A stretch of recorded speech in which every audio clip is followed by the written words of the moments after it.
Allez, on passe à la culture ce vendredi avec un écrivain universitaire franco-marocain qui fait beaucoup parler de lui. Khalid Lamyali revient après le succès de son premier livre, un roman étranger en 2017. Il revient avec Évocation d'un mémorial à Venise qui raconte l'histoire de Pathé Sabali, un jeune réfugié gambien qui s'est noyé dans le grand canal de Venise en 2017 sous les regards indifférents des passants. Un drame qui avait ému mais aussi choqué, notamment par la froideur des réactions. Khalid Lamyali, bienvenue dans votre Journal de l'Afrique. C'est un plaisir de vous recevoir. Merci à vous, merci pour l'invitation. Alors ce roman, je le disais en introduction, il s'inspire d'un fait divers tragique. Pourquoi avoir choisi de raconter l'histoire de Pathé Sabali à travers une fiction plutôt que sur la forme d'un essai ou même d'une enquête journalistique, parce que vous auriez pu?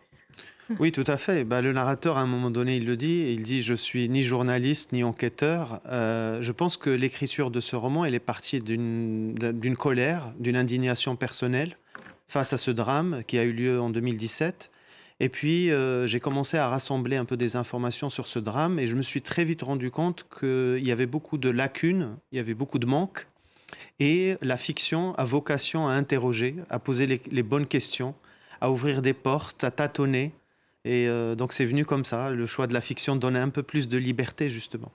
Et ce qui est intéressant, votre narrateur, il s'auto-interpelle et à travers lui, ce procédé-là, évidemment, vous interpellez aussi le lecteur sur finalement notre indifférence globale.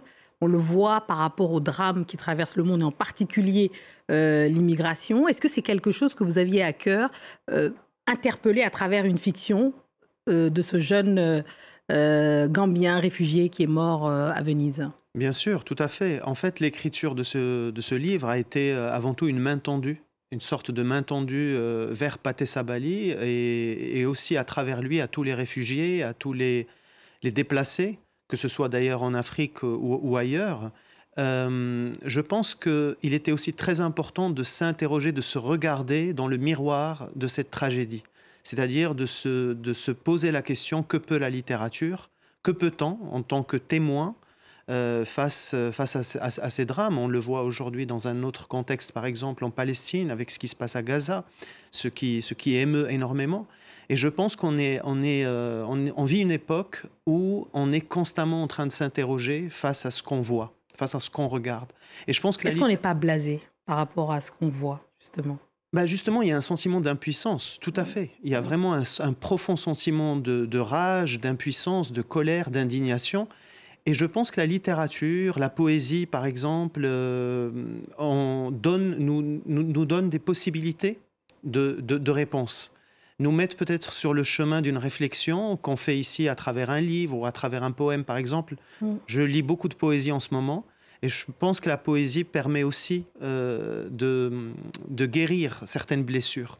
Et c'est intéressant que vous parliez de poésie parce que la forme littéraire du livre est très particulière. Ça oscille entre fiction, réalité, documentaire, mais aussi poésie. Comment vous avez fait pour trouver l'équilibre? Parce que vous marchez sur ce film et vous êtes toujours juste, vous tombez jamais dans la caricature, dans l'un ou dans l'autre. Comment vous avez fait justement? Alors, il y a une figure qui a énormément compté pour l'écriture de ce livre, c'est Aimé Césaire. Aimé Césaire, quelqu'un qui arrive comme ça à joindre le politique et le poétique d'une manière singulière, d'une manière extrêmement forte.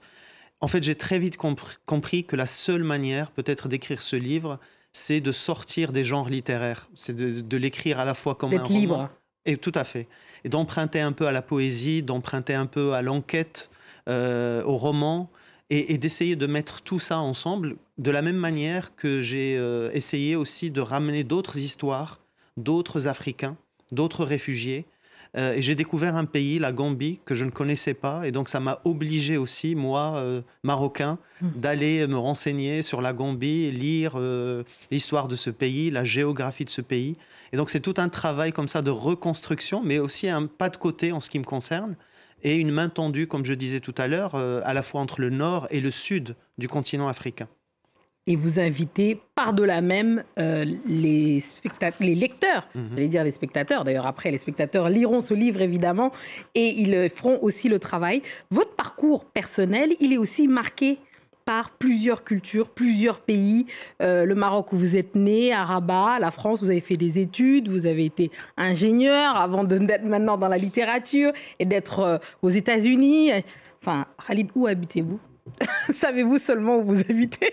Je pense que je suis un peu dans le déplacement continu, dans cette mobilité qui est une chance en ce qui me concerne, parce que je suis bien conscient que peut-être tout le monde n'a pas accès à cette liberté de déplacement et de mobilité, mais je pense que c'est une liberté aussi qui m'oblige. C'est-à-dire, je suis extrêmement intéressé par le besoin de mettre en relation les espaces. C'est ce que j'essaie de faire à travers mes cours, à travers mes travaux universitaires, quand j'étudie la littérature maghrébine francophone, et aussi à travers mes dialogues avec des amis, que ce soit au Sénégal ou ailleurs. Je pense que c'est un aspect, c'est une expérience qui me tient à cœur et qui vient nourrir justement ces déplacements. Voilà. On peut tout à fait le comprendre et c'est très réussi. Évocation d'un mémorial à Venise de Khalid Lamyaly. Je vous le recommande fortement et c'est publié chez Présence africaine. Voilà, qu'on salue ici. Merci. Beaucoup. C'est la fin de ce journal. Merci à tous ceux qui nous ont suivis partout dans le monde et ce soir en particulier. De Rabat à Paris, en passant par Chicago. Restez avec nous car l'actualité continue sur France 24. Ça ne s'arrête jamais. Merci. Merci.